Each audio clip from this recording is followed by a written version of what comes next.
First of all, open your Revit model which need to be exported in STL file format from File menu. Now go to View tab and select 3D View. Now go to Add-ins tab and press Export STL button as shown. In Product Setting dialog you can select different setting options as per your need and press Export button.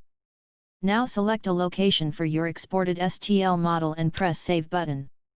Now your model is exporting, wait for few seconds. Press Yes if you want to go to exported file location. Here you can see exported STL model.